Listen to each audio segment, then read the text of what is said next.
இப்போ அந்த இடத்துல அவர் என்ன பண்ணுறாருன்னா, உனக்கு என்ன பிரச்சனை, உனக்கு என்னமா பிரச்சனை, கடன் வாங்கினா நீயா கட்ட போகிற, அரசாங்கம் தனி நிர்வாகம் அது கட்டிட்டு போகுது அப்படின்னு வந்து அவர் சொல்கிறாரு.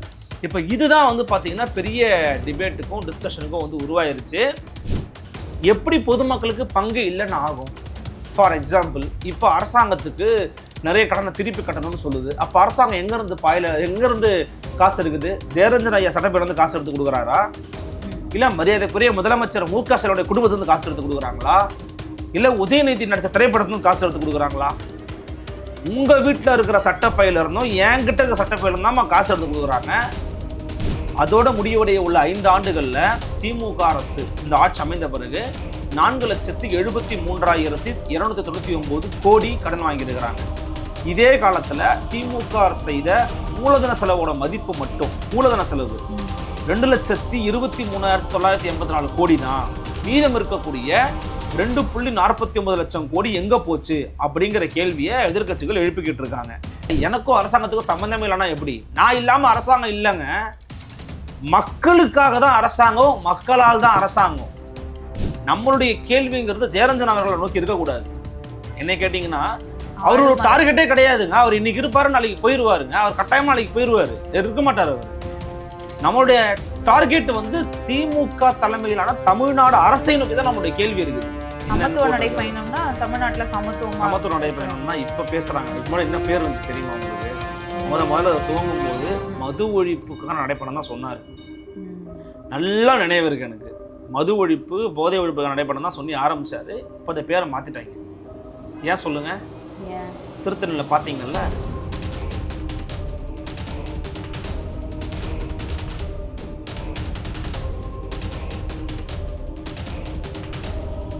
அன்னை பர்னிச்சர்ஸ், அன்னை திருமண சீர்வரிசை பொருட்கள், டிவி, ஃபிரிட்ஜ், வாஷிங் மெஷின் உள்ளிட்ட 200க்கும் மேற்பட்ட பொருட்கள் அடங்கிய திருமண சீர்வரிசை ரூபாய் 99,000 மட்டுமே. தமிழகம் முழுவதும் இலவச டோர் டெலிவரி. தொடர்புக்கு 7550014440 9345044044. நலம் தரும் நல்லார் சித்த மருத்துவமனை. இதய நோய், சர்க்கரை நோய், பக்கவாதம், சிறுநீரக பிரச்சனை, தண்டுவடம் மற்றும் மூட்டு பிரச்சனைகளுக்கு மிகச்சிறந்த மருத்துவமனை. கிருஷ்ணகிரி, சென்னை மற்றும் மதுரை. தொடர்புக்கு 8807666117 மற்றும் 8807666118. நிம்மதி property management. Contact 7667008999. Fourth state Tamil நேயர்களுக்கு வணக்கம். இன்றைய நேர்காணலில் நம்மோடு இணைந்திருக்கிறார் ஊடகவியலாளர் அருள்மொழிவர்மன் அவர்கள். வணக்கம் சார். வணக்கம் கவிப்பிரியா. சார், இப்போ 3 நாட்களாகவே பெரிய பேசும் பொருளாக இருக்கிறது தமிழ்நாடு உத்தரப்பிரதேசத்தோட அதிக கடன் வாங்கியிருக்கு அப்படின்ற பேசும் பொருள் தான். தமிழ்நாடு திட்டக்குழுவின் துணைத் தலைவர் திரு ஜெயரஞ்சன் அவர்கள் ஒரு பேட்டி கொடுத்திருக்காரு. அதுல தமிழ்நாடு கடன் வாங்கினா உங்களுக்கு என்ன, அவங்க வாங்குறாங்க, அவங்க அடைச்சுக்க போறாங்க, தமிழ்நாடு அரசு அடைச்சுக்க போகுது, இதுல சாமானியனுக்கு எந்த பிரச்சனையும் இல்லை, அந்த மாதிரி தொனியில பேசியிருக்காரு. இதை நம்ம எப்படி எடுத்துக்கிறது? ஆக்சுவலி நீங்க சொன்ன மாதிரி அந்த பேட்டி வந்து ரொம்ப வைரலா பரவிக்கிட்டு இருக்கு. அது வந்து தி டிபேட் ஊடகத்தில் அவர் கொடுத்த ஒரு பேட்டி. அது அவர் கொடுத்த ரொம்ப நாள் ஆயிடுச்சுன்னு நினைக்கிறேன். ஆனால் அது இப்போ தான் வைரல் ஆகுது. அதற்கு காரணகர்த்தா யாருன்னு பார்த்தீங்கன்னா, பெருமரியாதைக்குரிய ஐயா டாக்டர் செந்தில்குமார், முன்னாள் எம்பி, திமுகவோட முன்னாள் எம்பி. அவர் என்ன பண்ணியிருந்தாருன்னா, அதற்கும் ஒரு மூல காரணம் வித்துறது யாருன்னு பார்த்தீங்கன்னா இந்த காங்கிரஸ் கட்சி பிரவீன் சக்கரவர்த்தி தான். அவர் என்ன பண்ணியிருந்தாருன்னா, அந்த ஊபி விட தமிழோட ரொம்ப அதிகமாக வாங்கியிருக்குங்கிறத பேசிகிட்டு இருந்தார். ஸோ அதுக்கு நிறைய திமுக காரங்க எதிர்வினை ஆற்றிக்கிட்டு இருந்தாங்க. இல்லை, இவர் சொல்கிறது தவறானது, திமுக காரங்களை விட காங்கிரஸ் கட்சிக்காரங்க இன்னும் தீவிரம் எதிர்வினை ஆற்றினாங்க. மரியாதைக்குரிய முன்னாள் நிதியமைச்சர் ஐயா பாசி அவர்கள் வந்து பார்த்தீங்கன்னா ரொம்ப தவறான அசஸ்மெண்ட்டாக இருக்குதுன்னு சொல்லி கிரிட்டிசைஸ் பண்ணியிருந்தார் பிரவீன் சக்கரவர்த்தி அவரோட ட்வீட்டை பற்றி பேசும்போது. ஸோ இப்போ இஷ்யூ என்னன்னா, இதை பற்றி எல்லாம் டிஃபெண்ட் பண்ணி பேசிக்கிட்டு இருக்கும்போது தான் அந்த டிஃபெண்ட்காக இதை கொண்டு வந்து நிறுத்தினார் திரு செந்தில்குமார், முன்னாள் எம்பி அவர்கள், திமுக முன்னாள் எம்பி அவர். அவர் என்ன பண்ணாருன்னா, வாட் அ பியூட்டிஃபுல் எக்ஸ்பிளனேஷன் அப்படின்னு ட்விட்டரில் போட்டிருந்தாரு. நம்ம கூட அதை டிஸ்பிளே பண்ணி காமிக்கலாம் நேயர்களுக்கு. ஸோ இந்த ட்வீட்டை அவர் போட்ட பிறகு தான் என்ன ஆகுதுன்னா, இப்போ என்னப்பா பேசியிருக்கிறாரு அப்படின்னு சொல்லி போய் எடுத்து பார்த்தாங்க. இப்போ அதில் வந்து நிறையாளர் கேள்வி கேட்குறாங்க. அவங்களுடைய கேள்வி வந்து உள்வாங்கிக்கிறாரு. பட் எப்பயுமே சில கெஸ்ட் வந்து பார்த்தீங்கன்னா ஒருத்தருடைய அப்ரோச் ஒரு மாதிரி இருக்கும். சில பேர் ரொம்ப ரகண்டாக பிஹேவ் பண்ணுற மாதிரி இருக்கும், சில பேர் ரொம்ப சாஃப்டாக பிஹேவ் பண்ணுற மாதிரி இருக்கும், சில பேர் ரொம்ப மைன்யூட்டாக ரொம்ப டிப்பிக்கலாக டக்கு டக்குன்னு ஆன்சர் பண்ணிட்டு போயிட்டே இருப்பாங்க, சில பேர் ரொம்ப லென்த்தியாக பேசுவாங்க இல்லையா? நீங்கள் பார்த்துருப்பீங்க. இப்போ நீங்கள் நிறைய கெஸ்ட் எடுப்பீங்க, ஒருத்தர் ஒரு விதமாக இருப்பாங்க. அந்த மாதிரி நான் அவர் எடுத்துருக்கிறேங்கிறதுனால சொல்கிறேன். அவர் ரொம்ப ஒரு சடன் ரியாக்டர். அவர் உடனே உங்களுக்கு ரியாக்ட் பண்ணுவார். நீங்கள் ஏதாவது கொஞ்சம் துருக்குத்தனமாக கேட்டிங்கன்னா அவங்களே திருப்பி வந்து அவர் கார்னர் பண்ணி ஃபினிஷ் பண்ணிடுவார். அந்த மாதிரியான ஒரு மனிதர். தட் மீன்ஸ் தப்பான ஒரு ஆள் நான் சொல்லலை. ஒரு கொஸ்டின் ஒரு ஆன்சரை வந்து இருக்கணும் அப்படிங்கிறது கொஸ்டினரி தான் முடிவு பண்ணுறாரு. யார் அந்த நேர்காணல் எடுக்கிறவரோ அவர் தான் அந்த நேர்காணல் எப்படி போகுங்கிறத முடிவெடுக்கிற இடத்துல இருக்கிறாரு. அப்போ அவங்க அதை கேட்கும்போது அவர் என்ன ரியாக்ட் பண்ணுறாருன்னா, அது மாதிரி அதிகமாக கடன் வாங்கியிருக்குதுன்னு சொல்லும்போது அவர் மற்ற விஷயங்கள் சொல்லியிருக்கலான்ற எதிர்பார்ப்புகள் இருந்தாலும் அவரை பொறுத்த வரைக்கும் தொடர்ச்சியாக அரசாங்கத்தை நோக்கி கடன் வாங்கிட்டீங்கன்னு பேசுறதுங்கிறது அவர் மேபி அவர் ப்ரொவோக் பண்ணியிருக்கலாம்.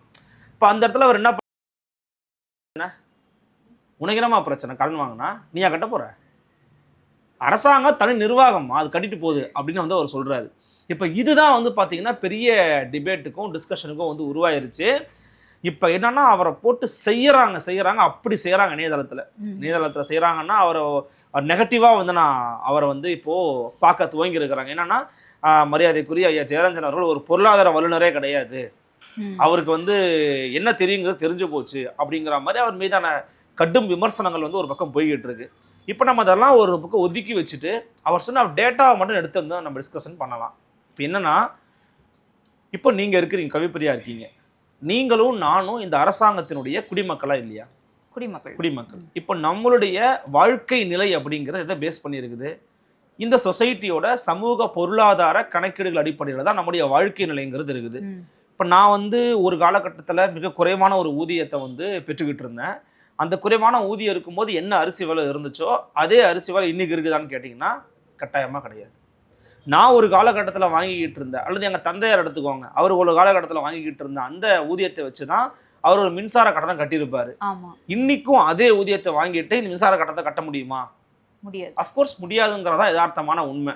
அப்போ என்ன ஆகுதுன்னா, மனிதனுடைய வாழ்க்கை தரம் அப்படிங்கிறது கொஞ்சம் கொஞ்சமாக உயரும் போது இன்னொரு பக்கம் வந்து அதற்கான அதாவது நம்ம என்னன்னா, நம்ம நிறைய பணம் சேர்த்துட்டோம்னா, இப்போது ஒரு காலகட்டத்தில் இன்னைக்கு வாங்குற சேலரி நான் அன்றைக்கி வாங்கியிருந்தேன்னா நான் இன்னும் வீடு வாங்கியிருப்பேன், கார் வாங்கியிருப்பேன்னு யோசிப்பேன். ஆனால் அப்போட வாங்கியிருக்க முடியாது. ஏன் தெரியுமா? அப்பயும் அதற்கான ஒரு செலவு வந்துக்கிட்டே இருந்திருக்கும். இப்போ அன்னைக்கு நினைக்கிற சம்பளத்தை வந்து நம்ம எடுத்தாலுமே கூட அதற்கு ஈக்குவலாக நம்ம செலவு பண்ணிக்கிட்டு இருக்கோம். அப்போ அந்த காலகட்டத்தில் விலைவாசி குறைவா இருக்கும், அதனால இப்போ சம்பளமும் சம்பளம் அதுதான் சமநிலைன்னு சொல்லுவாங்க. அது ஒரு மாதிரி ஈக்குவல் ரேஷியோலேயே போய்கிட்டு இருக்கும். இல்லாத வீக்கம் அப்படின்ற ஒரு வார்த்தையை பயன்படுத்துவாங்க பொருளாதாரத்தில். வளர்ச்சி கிடையாதுங்க, வீக்கம் அப்படின்னு. இப்போ என்ன கேள்வி கேட்கப்படுதுன்னா, தமிழ்நாடு அரசு நிறைய கடன் வாங்குறது ஆரோக்கியமற்றதாங்கிறதா டைரக்டான கொஸ்டின். நம்ம நிறைய கடன் வாங்குறோங்க, அது சரியா தப்பாங்க? இப்போ அந்த கடனை வாங்கி நாங்கள் என்ன பண்ணுறோம்? பாலம் கட்டுறோம், பிரிட்ஜு கட்டுறோம், அங்கே இது பண்ணுறோம், இன்ஃப்ராஸ்ட்ரக்சர் கட்டுறோம், கக்கூஸ் கட்டுறோம், பள்ளிக்கூடம் கட்டுறோம் இப்படின்னு பேசுறதுங்கிறதுலாம் ஃபைன் தான். இப்போ நான் இல்லைன்னு மறுக்கல. இப்போ நிறைய கடன்களை வாங்குவதன் மூலமாக இப்போ ஃபார் எக்ஸாம்பிள் இப்போ திரு ஜெயரஞ்சன் அவர்களுடைய பார்வையில் என்னன்னா, தமிழ்நாடு அரசு கடன் வாங்குது, இந்த தமிழ்நாட்டு மக்களுக்காக தான் வாங்குறாங்க, இப்போ அவங்க அடைச்சுக்க போறாங்க, இதுல வந்து மக்களுக்கோ இல்லை வந்து யாருக்கோ பாதிப்பு இல்லை, தமிழ்நாடு அரசு கட்ட போகுது, இதுல நீங்க ஏன் இது பெரிய பூதாகரமா ஒரு கேள்விக்கு உட்படுத்துறீங்க அப்படின்றது? இல்ல இதுல அவங்களுக்கு பங்கே இல்லைங்கிறது தான் இப்போ நம்ம கேள்வியா இருக்குது. எப்படி பொதுமக்களுக்கு பங்கு இல்லைன்னு ஆகும்? ஃபார் எக்ஸாம்பிள், இப்போ அரசாங்கத்துக்கு நிறைய கடனை திருப்பி கட்டணும்னு சொல்லுது. அப்போ அரசாங்கம் எங்கேருந்து காசு இருக்குது? ஜெயரஞ்சன் ஐயா சட்டப்பேரவை காசு எடுத்து கொடுக்குறாரா? இல்லை மரியாதைக்குரிய முதலமைச்சர் மு.க. ஸ்டாலினுடைய குடும்பத்திலிருந்து காசு எடுத்து கொடுக்குறாங்களா? இல்லை உதயநிதி நடிச்ச திரைப்படத்துலேருந்து காசு எடுத்து கொடுக்குறாங்களா? உங்கள் வீட்டில் இருக்கிற சட்டப்பையில இருந்தும் என்கிட்ட இருக்கிற சட்டப்பையில இருந்தால் காசு எடுத்து கொடுக்குறாங்க. அது எல்லாருடைய குடிமக்களுடைய வருமானம், அவங்க கட்டுற வரி, அவங்க செலுத்துற காசு, அதெல்லாம் தானே அரசாங்கத்துக்கு வருமானம். இல்லை அரசாங்கக்காரங்க கொள்ளடிச்சிட்டு வருதா? அரசாங்கத்துக்கான வருமானத்தை தானேம்மா நீங்க காசு எடுத்து கொடுக்க முடியும். அப்போ எனக்கும் உங்களுக்கும் பங்கு இருக்குது, எப்படி பங்கு இல்லைன்னு ஆகும்? நான் ஏன் கேட்கக்கூடாது அந்த கேள்வியை? எனக்கே அந்த உரிமை கிடையாது, நான் ஏன் தெரிஞ்சுக்க கூடாது? முதல்ல அது என்ன மனப்பான்மை? முதல்ல அப்போ தமிழ்நாட்டு கடன் இங்க வந்து ஏறுச்சு அப்படின்னா, இங்க அன்றாட நான் செலவு செய்யக்கூடிய எல்லா வரிகளும் இல்ல வந்து வீட்டு எல்லாமே அதிகரிக்கும். இப்ப என்னன்னா, ஒரு பக்கம் நம்ம கடன் வாங்குறோங்க, அதை அடைக்கணும்ன்றதுக்காக நீங்க இதெல்லாம் இப்ப இதை பண்றதுக்கான காரணம் இது இல்லைன்னு அவங்க பேசுவாங்க. என்ன சொல்லுவாங்க? நீங்க சொத்து வரி உயர்ந்ததுக்கு காரணமாகவோ, வீட்டு வரி உயர்ந்ததுக்கு காரணமாகவோ, தண்ணி வரியோ இல்ல மின்சார கட்டணமோ இல்ல பேருந்து கட்டணமோ இல்ல ரயில் கட்டணமோ இல்ல பால் கட்டணமோ மதுபான கட்டணம் உயர்ந்ததுக்கு கூட இதெல்லாம் காரணம் இல்லைதான் நீங்க சொல்லுவீங்க. ஆனா இது யார் தலையில போய் விடியுது? மக்கள் தலை தான் போய் விடியுது, சாமானிய மக்கள் தலை தான் போய் விடியுது. அப்ப என்னன்னா, இது போன்ற கட்டணங்களை அதிகரிப்பதன் மூலமாக உங்களுக்கு ஒரு வருமானம் கிடைக்குது. அந்த வருமானத்தை வச்சு நீங்க என்ன பண்றீங்க? திருப்பி ரிட்டர்ன் பண்றீங்களா? எனக்கு கட்டணம் தானே கட்டுறீங்க, அப்புறம் எனக்கு தேவையானதை நீங்க செய்றீங்க. இதை பாருங்க, ஒரு அரசாங்கத்தின் கடமை என்பது மக்களுக்கு வேண்டியவற்றை செய்வதுதான் ஒரு அரசாங்கத்தினுடைய கடமை. அதெல்லாம் நீங்க எது கேட்குறீங்க? அதனால உங்களுக்கு என்ன பிரச்சனை? உங்க சட்டையை பிடிச்சா கேட்க போறோம்னா நேரடியாக சட்டையை பிடிக்க மாட்டீங்க, கழுத்தையே பிடிக்கிறீங்க. கழுத்தையே பிடிக்கிறீங்க. பள்ளிக்கூட கட்டணம் கட்ட முடியல, வறுமையின் பிடியில உழன்றுகிட்டு இருக்கான். சம வேலைக்கு சம ஊதியம் கேட்டு போராட்டிக்கிட்டு இருக்காங்க ஆசிரிய பெருமக்கள். ஓகேவா? நிதி நெருக்கடி என்னடலம்னு தெரியாம இருக்குது. சரி, கடன் வாங்குறீங்க அப்படின்னா சொசைட்டில பிரச்சனைகள் குறையணுமே. ஏன் இப்போ ஒவ்வொரு செக்டர்லயும் பிரச்சனை அதிகமாயிட்டே போகுது? அப்ப என்ன பண்றீங்க? இன்னொரு விஷயத்தையும் நம்ம வந்து பல முறை அவரும் நிறைய முறை டிபேட்ஸ்லாம் பண்ணியிருக்கிறாரு. நான் அதெல்லாம் ஏன் சொல்றேன்னா, நான் அவரை பல முறை பேட்டி எடுத்துருக்கிறேன் இதுக்கு முன்னாடி இருக்கும்போது. ஸோ அவரோட துணி என்னங்கிறது எனக்கு தெரியும். அவர் இப்படி தான் பேசுவார், அல்லது இந்த கருத்து தான் அவர்கிட்ட வரும்னு. ஆனால் இன்னைக்கு அவரோட துணி மாறி இருக்கான்னு கேட்டிங்கன்னா, துணி மாறாட்டியுமே கூட கண்டென்ட் மாறி இருக்குதான் நான் ஃபீல் பண்ணுறேன். அது என்னென்னு பார்க்கக்கூடிய நேர்களுக்கு புரியும், உங்களுக்கும் புரியும் நான் நம்புகிறேன். ஏன்னா ஒரு காலத்தில் நான் எடுக்கும்போது அவரோட individual economist, today is not individual economist. இவர் வந்து இன்னைக்கு இது அரசினுடைய ஒரு பிரதிநிதியாக தன்னை அடையாளப்படுத்தி கொள்ளக்கூடிய இடத்துல இருக்கிறாரு. அப்போ அரசாங்கத்தை ஒரு குறை சொல்லவே முடியாது, அரசாங்கத்தை கிரிட்டிசைஸ் பண்ணவே முடியாது. அதனால ஐயா ஜெயரஞ்சன் அவர்கள் இப்படி பேசுறாரோ அப்படிங்கிற மனோநிலை, அப்படிங்கிற சந்தேகம் இன்னைக்கு எல்லாருக்கும் வந்துருச்சு. ரெண்டு பாயிண்ட் ஆஃப் வியூ இருக்குது. அவர் எக்கனாமிஸ்டே கிடையாதுங்க அப்படின்னு கடுமையாக விமர்சனம் பண்ணக்கூடிய ஒரு பாயிண்ட் ஆஃப் வியூ இருக்குது. இன்னொரு பாயிண்ட் ஆஃப் வியூ அப்படிலாம் இல்லை, அவர் நல்ல எக்கனாமிஸ்ட் தான், இன்னைக்கு ஒரு சூழ்நிலை கைதியாக மாறி இருக்கிறார், அரசாங்கத்தை காப்பாற்றுவதற்காக அவரை வந்து இந்த அரசாங்கம் பயன்படுத்தி கொள்கிறது அப்படிங்கிற ஒரு வாதம் முன்வைக்கப்படுகிறது. எனிதிங் நம்ம அதை பற்றி அது டிஸ்கஷன் கிடையாது. அவர் கண்டென்ட் என்ன பேசணும் அதான் நம்ம டிஸ்கஷன், அதை எடுத்துக்குவோம். அப்படி பார்க்கணும் அப்படின்னா இந்த அரசாங்கத்தினுடைய கொடுக்கப்பட்ட வாக்குறுதிகள் முழுமையாக நிறைவேற்றப்படலை. நிறைவேற்றப்படாமல் இருக்கக்கூடிய எல்லா வாக்குறுதிகளும் ஏதோ ஒரு வகையில் எக்கனாமியை டிபெண்ட் பண்ணி தான் இருக்குது. அப்போ எக்கனாமியை டிபெண்ட் பண்ணி தான் இருக்குது அப்படின்னா கடனை நம்ம நிறைய வாங்கியிருக்கிறோமே, அது ஏன் சரியாகலன்னு கேட்குற உரிமை அப்படிங்கிறது உங்களுக்கு எனக்கு இருக்குதா இல்லையா? உறுதியாக இருக்கு. அந்த உரிமையை தான் எல்லாரும் கேள்வியாக கேட்குறாங்க. நெறியாளர்களோ பத்திரிகையாளர்களோ ஊடகவாளர்களோ மக்களின் கேள்வி தான் உங்கள்கிட்ட எழுப்புறாங்க. மக்கள் நீங்கள் ஏன் வருத்தப்படணும்? உங்கள் சட்டையை பிடிச்சா கேட்க போகிறான் அப்படின்னா ஏன் சட்டையை பிடிச்சி நீங்கள் கேட்க மாட்டீங்க, ஆனால் என்கிட்ட மறைமுகமாக நீங்கள் வாங்குவீங்களா இல்லையா? மின்சார கட்டணம் உயருது, நான் தானே காசு தரேன், என் சட்டை தானே பிடிக்கிறீங்க, இல்லைனா நீங்கள் ஃபீஸ் பிடிக்கிட்டு போக போகிறீங்க. அப்புறம் சொத்து வரி நான் தானே கட்ட போகிறேன், கடலாம் என்ன பண்ணுவீங்க? ஃபைன் மேலே ஃபைன் போடுவீங்க. இதெல்லாம் என்ன தானே நேரடியாக பாதிக்குது. பேருந்து கட்டணம் என்ன தானே பாதிக்குது, ரயில் கட்டணம் என்ன தானே பாதிக்குது. சாலை சரியா இல்லை, சாலை போடுங்கன்னு கேட்குறேன், சாலை சரியா இல்லை, அதெல்லாம் என்ன பிரச்சனை ஏற்படுது, அது யாரை பாதிக்குது? என்ன தானே பாதிக்குது. மகிழுந்துலையும் சொகுசான வாகனங்கள்லையும் போகக்கூடிய பெரும் இடத்துல இருக்கக்கூடியவங்களை பாதிக்க போகுது, எங்களை தான் பாதிக்க போகுது. அப்போ என்னன்னா இதெல்லாம் இங்கே இருக்கிற பிரச்சனை. அப்போ இந்த பிரச்சனையின் காரணமாக தான் இந்த கொஸ்டினே எழுது, இந்த கேள்வி ஏன் எழுது? எதனால அங்கே தமிழ்நாடு அரசு அதிகமாக கடன் வாங்குதுன்ற கேள்வி ஏன் எழுது? பிரச்சனை இருக்குது. ஸோ கேள்வி எழுது, கேள்விக்கான பதிலை கொடுக்கணும். ஆனால் பதில் இப்போது நான் என்ன கேட்குறேன், அதிமுக ஆட்சி காலகட்டத்தில் கடன் அதிகமாக இருந்துச்சுல்ல, 6 இருந்துருச்சு. இப்போ திமுக அரசு வந்து பொறுப்பேற்ற நாள்ல இருந்து 2025ஆம் ஆண்டு மார்ச் மாதம் வரை இந்த 4 ஆண்டுகள்ல 3,86,797 கோடி கடன் வாங்கி குவிச்சிருக்காங்க. நான் என்ன சொல்றேன்னா, அவங்க வாங்கினப்ப ஏன் அவ்வளவு வாங்கினாங்கன்னு இவங்க கேட்டாங்களா இல்லையா? கேட்டாங்க. இவங்க கேட்டாங்க. இப்போ இன்னொரு டேட்டாவா கொடுக்குறாங்க. எதிர்கட்சியினர் என்ன டேட்டா கொடுக்குறாங்கன்னா, சிறந்த நிதி நிர்வாகத்தோட அடையாளம் அப்படின்னா என்னவா இருக்குன்னு பார்த்தீங்கன்னா, அரசினுடைய வருவாய் செலவு இருக்கு பார்த்தீங்களா, அந்த வருவாய் செலவு அப்படிங்கிறது அனைத்தையுமே வருவாய் வரவுக்குள்ள வந்து உட்படுத்தி மூலதன செலவுகளுக்கு, அதாவது கேபிட்டல் இன்வெஸ்ட்மெண்ட்டுக்கு மட்டும், மூலதன செலவுகளுக்கு மட்டும் நீங்க வந்து இந்த கடனை வாங்கணும் அப்படிங்கிறதா வந்து ஒரு நல்ல நிதி நிர்வாகத்தினுடைய இலக்கணமாக கருதப்படுகிறது. இப்போ என்ன சொல்றாங்கன்னா, மூலதன செலவுக்காக மட்டுமே 1.66 லட்சம் கோடிக்கும் கூடுதலா இவங்க வந்து செலவு பண்ணியிருக்கிறாங்க. அப்போ கூடுதலா இவங்க எவ்வளோ வாங்கியிருக்கிறாங்கன்னா 2.20 லட்சம் கோடி கடன் வாங்கியிருக்கிறாங்கல்ல, அது என்ன ஆச்சுன்னு எதிர்கட்சிகள் கேள்வி எழுப்புறாங்க. இந்த புள்ளி விவரத்தெல்லாம் வந்து பார்த்தீங்கன்னா எங்கேருந்து எடுக்கிறாங்கன்னா, ரிசர்வ் வங்கி வெளியிட்டு இருக்கக்கூடிய புள்ளி விவரங்கள் வந்து இவங்க வந்து எடுத்து பேசியிருக்கிறாங்க. அது மட்டும் இல்லாமல் தமிழ்நாடு அரசு வெளியிட்ட புள்ளிவிவரத்தினுடைய அடிப்படையில் பார்த்தால் வரும் மார்ச் 31 இருக்கு பார்த்தீங்களா 2026, அதோட முடிவடைய உள்ள 5 ஆண்டுகளில் திமுக அரசு இந்த ஆட்சி அமைந்த பிறகு 4,73,299 கோடி கடன் வாங்கியிருக்கிறாங்க. இதே காலத்தில் திமுக அரசு செய்த மூலதன செலவோட மதிப்பு மட்டும் மூலதன செலவு 2,23,984 கோடி தான். மீதம் இருக்கக்கூடிய 2.49 லட்சம் கோடி எங்க போச்சு அப்படிங்கிற கேள்வியை எதிர்க்கட்சிகள் எழுப்பிக்கிட்டு இருக்காங்க. ஸோ நீங்கள் கடனாக வாங்குறத மூலதன செலவுக்கு பயன்படுத்துறது கிடையாது. அப்படி பயன்படுத்தாமல் இருக்கிறதுங்கிறது திமுகவோட நிர்வாக படுதோல்வி அப்படிங்கிறது தான் எதிர்க்கட்சிகளை வைக்கக்கூடிய விமர்சனமாக திகழ்கிறது. இப்போ அந்த விமர்சனத்துக்கு பதில் சொல்லணும் அப்படின்னா அதை பற்றி நீ ஏன் கேட்குறன்னு கேட்கக்கூடாது. இந்த டேட்டாஸ்க்கான ஆன்சரை தான் ஐயா அவர்கள் விளக்கம் கொடுக்கணும். அப்போ அதுக்கான டேட்டா கொடுத்துட்டாங்கன்னா பிரச்சனை கிடையாது. ஸோ இது ஏன் டிபேட்டபிள் பாயிண்ட்டுக்கு வந்துச்சுன்னு நினைக்கிறீங்க நீங்கள்? அவருடைய துணி தான். உங்களை போன்ற ஒரு நெறியாளர் ஒருத்தர் கேள்வி கேட்குறாங்க, அதுக்கு சரி தப்பு இதான் டேட்டா அப்படிங்கிறத சொல்லிட்டா பரவாயில்ல, உங்களுக்கு என்னவா பிரச்சனை? உங்கள் சட்டையை வச்சு கேட்க போகிறாங்க. அரசாங்கம் தனி நிர்வாகம், அவங்க என்னமோ தனி இடத்துல இருக்கிற மாதிரியும் நான் என்னமோ தனி இடத்துல வாழ்கிற மாதிரியும் என்னால் தாங்க அரசாங்கம் வாழுது. என்னால் தான் முதலமைச்சராக திரு மு.க. ஸ்டாலின் திகழ்கிறார். என்னால் தான் துணை முதலமைச்சராக மரியாதைக்குரிய உதயநிதி திகழ்கிறார். மரியாதை தங்கந்தனசு திகழ்கிறார். அவங்களால தான் நீங்கள் திட்டக்குழுவுக்கு ஒரு லீடராக இருக்கிறீங்க. என்னால் நீங்கள் லீடராக கிடையாது. அஃப்கோர்ஸ் அதை நான் ஒத்துக்கிறேன். பட் அதுக்காக எனக்கும் அரசாங்கத்துக்கும் சம்மந்தமே இல்லைன்னா எப்படி? நான் இல்லாமல் அரசாங்கம் இல்லைங்க. மக்களுக்காக தான் அரசாங்கம், மக்களால் தான் அரசாங்கம்.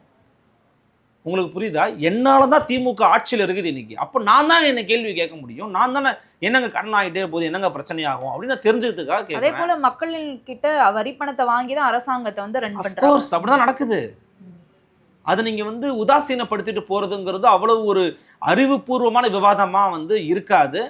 ஆனால் அந்த வீடியோ வைரல் ஆகிட்டு இருக்கிறதுங்கிறது ரொம்ப நெகட்டிவாக போயிட்டு இருக்கு. அரசாங்கத்துக்கு ஒரு ரொம்ப நெகட்டிவாக போய்கிட்டு இருக்குன்னு தான் நம்ம பார்க்கணும். அதுவும் எப்போனா இயர் எண்டில் மறுநாள் ஜனவரி 1, நேற்று ஜனவரி 1, புத்தாண்டுக்கு முன்னாடியே திமுக அரசினுடைய இந்த நிதி தொடர்பான விவகாரங்களில் ஐயாவுடைய வீடியோவை போட்டு எல்லாரும் ரொம்ப வைரல் பண்ணிக்கிட்டு இருந்தாங்க. பட் ஆனால் அது டிபேட்டுக்கு உள்ளாக வேண்டிய ஒரு கண்டென்ட் தான். ஒன்றும் மாற்றுக்கிறதே இல்லை. ஏன்னா இப்போ எல்லாருமே எல்லா செக்டார்லையும் பாருங்களேன், பிரச்சனை என்ன?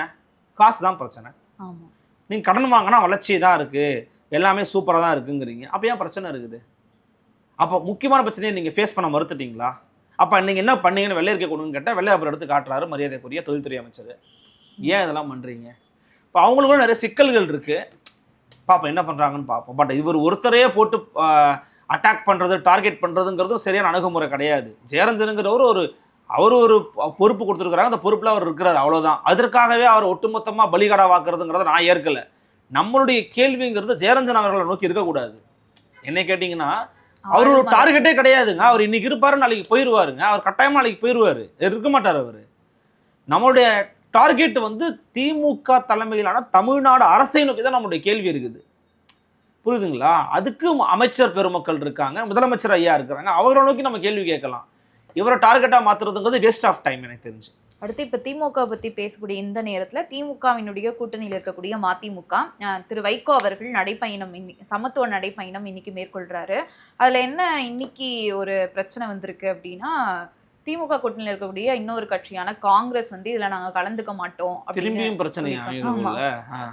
என்னன்னா செல்வ பெருந்தகை அவர்கள் என்ன சொல்லியிருக்காரு அப்படின்னா, இவங்க மதிமுக கொடுத்திருக்கக்கூடிய அந்த பத்திரிகையில அழைப்பிதழ்ல என்ன போட்டிருக்காங்க அப்படின்னா, விடுதலை புலிகள் தலைவர் திரு பிரபாகரன் அவர்களுடைய புகைப்படத்தை போட்டிருக்காங்க, அதனால நாங்க இதுல கலந்து கொள்ளல, இது வேண்டுமென்றே இது போட்டிருக்காங்க, அதனால கலந்து கொள்ளல அப்படின்னு சொல்லியிருக்காங்க. இதை நம்ம எப்படி பார்க்கலாம்? காங்கிரஸ் எப்பயுமே அப்படித்தானே இருக்கும். காங்கிரஸ் அந்த மாதிரியான ஒரு இயக்கம் தான், அமைப்பு தான்.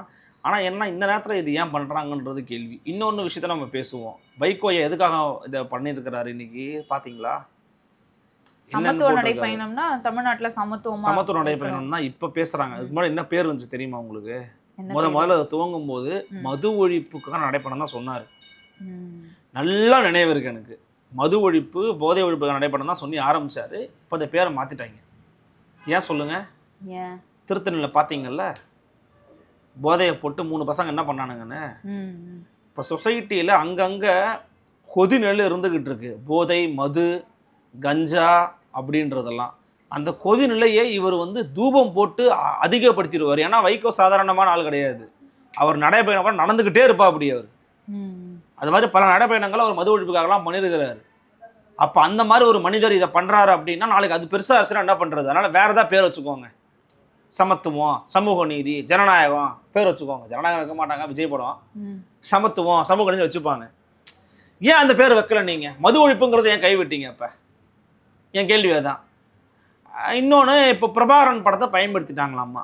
இப்போ அவங்க பதிலுக்கு ராஜீவ்காந்தி பேரை பயன்படுத்தினீங்கன்னா இல்லை ஃபோட்டோ பயன்படுத்தினா நாங்கள் வரமாட்டோம் சொன்னால் நீங்கள் என்ன பண்ணுவீங்க? பதிலுக்கு சொல்ல மாட்டாங்க அவங்க.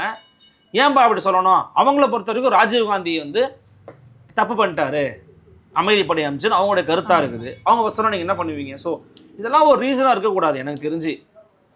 அவங்க என்ன பண்ணுறாங்கன்னா, காங்கிரஸ் வந்து இன்னைக்கு திமுகவை நெருக்கடிக்கு உள்ளாகணும்னு நினைக்குது எல்லாவற்றிலுமே. இதெல்லாம் ஒரு காரணமா வரக்கூடாதுன்றதுக்கு? இதெல்லாம் ஒரு காரணமா? மொக்க ரீசனாக இல்லை இது. அவங்களுக்கு என்ன, திமுக கூட்டணிக்குள்ள நான் தான் பெரிய கை, என்னை மீறி நீங்களாம் என்ன பண்ணுறது? காங்கிரஸ் நடைபயணம் போயிருக்கா? நீங்கள் என்னைக்கேஸ் பார்த்துருக்கீங்களா? காங்கிரஸ் ஏதாவது ஒரு பெரிய போராட்டம் பண்ணியிருக்கா, ஆர்ப்பாட்டம் பண்ணியிருக்கா தமிழ்நாட்டில்? இப்போ அரசு துறையில் இருக்கக்கூடிய அத்தனை பேரும் வந்து போராட்டத்தில் இறங்கிட்டாங்க. எனக்கு தெரிஞ்சு காங்கிரஸ் இதுக்கு குரல் கொடுத்த மாதிரியே தெரியலமா. பல இடங்கள்ல செல்வ பிறந்த ஐயா அப்புறம் காங்கிரஸ் கட்சிக்காரங்க எம்எல்ஏ போகும்போது மக்கள் அதிருப்தி வெளிப்படுத்துறாங்க. என்ன இப்போ வரீங்க, என்ன பண்ணிட்டு இவ்வளோ நாளும் கேட்குறாங்க அவரோட தொகுதிக்கு போகும்போது. ஆமாம், அந்த அளவுக்கு மக்கள் கொதிநிலையில் இருந்துகிட்டு இருக்கான். அப்போ மக்கள் அந்த அளவுக்கு ஒரு கோபத்தில் இருந்துகிட்டு இருக்கிற நேரத்தில் நீங்கள் வந்து நான் இதுக்கு வரமாட்டேன் அதுக்கு வரமாட்டேன்னு ஒரு பெரியன் மனப்பான்மையை காமிக்கிறீங்க. இந்த பெரியன் மனப்பான்மையில் ஆக போகிறது என்ன? ஒன்றுமே ஆகாது. அப்படி பார்த்தா மதிமுக திமுக கூட்டணியில இருக்கு இல்லையா சார்? மதிமுக திமுக கூட்டணியில இருந்துச்சுன்னா நாங்க இருக்க மாட்டோம் கூட்டணியில அப்படின்னு காங்கிரஸ் வெளியில வந்துடலாம். அதான் எனக்கு என்னன்னா, அவங்க நடத்துற அழைப்புதல்ல இருக்க மாட்டாங்களாமா. அதுல திமுகவே பங்கெடுத்துக்குது, விசிகா பங்கெடுத்துக்குது. ஏன் விசிகாவுடைய பேனர்ல கூட தான் பிரபாகரன் படம் இருக்கும். அதுக்காக இவங்க வரலன்னா இந்த பிரபாகரனை போற்றக்கூடிய இந்த கூட்டணியை விட்டு வெளியேறுகிறோம்னு சொல்லுங்களேன் பார்ப்போம் நேரடியா. தில் இருந்தா, திராணி இருந்தா, தெம்பு இருந்தா, பிரபாகரனை போற்றக்கூடிய விசிகாவும் இந்த கூட்டணியில் இருக்கிற வரைக்கும் காங்கிரஸ் வராதுங்க, நான் வெளியேறேன்னு சொல்லுங்க பார்ப்போம். அப்போ மட்டும் உங்களுக்கு ஒற்றுமைக்காக, பிஜேபிக்காக, சீட்டுக்காக இருக்கிறீங்க. அதானே, சீட்டு கூட வேணும் அதுக்காக இருக்கிறீங்க காங்கிரஸ், வேற என்ன? இப்போ இதெல்லாம் ஒரு காரணமே கிடையாது. பிரபாகரன் இருந்தானே இல்லாட்டி உங்களுக்கு என்னங்க? அவர் படத்தை போட்டதால உங்களுக்கு என்ன பிரச்சனை நான் கேட்குறேன். இதெல்லாம் ஒரு மொக்க ரீசனு. அது வந்து அவங்க தன்னை வந்து ஒரு சக்தியாக காமிச்சுக்கணும்னு ட்ரை பண்ணுறாங்க. நான் ஒரு பெரிய ஆளு. காங்கிரஸினுடைய மனநிலையை தான் பிரதிபலிக்கிறாரோ திரு செல்வ பெருந்தகை அவர்கள். ஏன்னா அவர் விசிகாவில் இருந்தாரு, விசிகாவில் இருந்து தான் இப்போ காங்கிரஸ்ல வந்திருக்காரு. இப்போ காங்கிரஸினுடைய முகமாக தான் செல்வ பெருந்தகை இருக்காரு. காங்கிரஸோட என்னன்னா இருந்தாலுமே இவ்வளவு நாளா இந்த மாதிரி இஷ்யூக்கெல்லாம் இவங்களுக்கு வந்து பேசினதே கிடையாதுங்க. இது ஒரு பிரச்சனையே கிடையாதுங்க. முதல்ல பிரபாகரன் படத்தை பயன்படுத்தினால நான் வரலன்னு சொல்றது வந்து எப்படிங்க சரியா இருக்க முடியும்? புரியல எனக்கு. ஆச்சரியமா இருக்குது இவங்க பேசுறது. இவங்களுக்கு என்னன்னா, இன்னைக்கு தேதியில திமுக கூட்டணியில் நான் தான் பெரிய ஆளு, இன்னைக்கு எல்லாம் பண்ணணும், நான் தான் பெரிய சம்பவங்களை செய்யணும் அப்படின்னு நினைக்கிறாங்க. இன்னொன்று பாருங்க, விசிகாவும் காங்கிரஸுக்குமே செட் ஆகலை இப்பெல்லாம். இப்போ மாணிக்கம் தாக்கூர் வந்து ஒரு பதிவு போட்டிருந்தாரு, பார்த்துருப்பீங்க. அவர் போட்டிருக்காரு, ரவிக்குமாரும் மற்றவங்களாம் வந்து எங்களோட கட்சியை பற்றி கருத்து தெரிவிக்கிறாங்க, நாங்கள் தெரிவிச்சா நல்லா இருக்குமா பார்க்குறீங்களா அப்படின்னு கேட்குறாங்க. அதுக்கு ரவிக்குமார் அவர்கள் மறுப்பு தெரிவிச்சு போட்டார். இப்போ என்னன்னா, விசிகாவை விட காங்கிரஸ் கட்சி நாங்கள் தான் பெரிய கட்சி திமுக கூட்டணியில், நீங்களே எங்களை எதிர்த்து கேள்வி கேட்குறதா பார்த்து இருந்துக்கங்க அப்படிங்கிற ஒரு மனநிலை வந்துட்டாங்க காங்கிரஸ் கட்சி. விசிகாவும் அதை விட்டு கொடுக்குறதா கிடையாது. நான் யார் தெரியுமா அப்படின்னு கேட்குற கட்சி தான் விசிகா. இன்னொன்று, காங்கிரஸ் கட்சியை விட விசிகாவுக்கு ஒரு பாக்கெட்லேயும் ஓட்டு வங்கி அதிகமாக தான் இருக்குது என்னைய பொறுத்த வரைக்கும். அதே போல் மதிமுக நாங்கள் மட்டும் ஒன்றும் சாதாரணமான ஆள் இல்லை அப்படின்னு அவங்க நடைபயணம் மேற்கொள்கிறாங்க. காங்கிரஸ் கட்சி அதை கூட பண்ணலை. அப்போ ஆக்டிவாகவே இல்லாமல் இன்ஆக்டிவான ஒரு பொசிஷனில் வந்து காங்கிரஸ் கட்சி இருக்க தான் நான் பார்க்குறேன். ஸோ அவங்களுக்கு ஒரு நிலைப்புத்தன்மை தேவைப்படுது, யாரையாச்சும் ஒரு பிடிப்பு தேவைப்படுது. அதனால் அது மாதிரிலாம் பண்ணிக்கிட்டு இருக்காங்க. பட் அஃப்கோர்ஸ் இது வந்து ஒரு தேவையற்ற ஒரு விவாதம். அவங்க வந்து வேணும்ட்டே இதை வந்து இது பண்ணுறாங்க. அதில் ஒரு நுணுக்கமான விஷயம் என்னென்னா, மரியாதைக்குரிய ஐயா வைகோ அவர்கள் வந்து மது ஒழிப்புக்காக நடத்த துவங்கி திட்டமிட்டிருந்த இந்த மாநாட்டை சமத்துவ பயணம்னு மாத்துறதுங்கிறது வந்து ஒரு மிகப்பெரிய ஒரு ஏமாற்றம். சரி, பார்க்கலாம் சார். பல்வேறு கருத்துக்களை பகிர்ந்தமைக்கு நன்றி சார். நன்றிம்மா.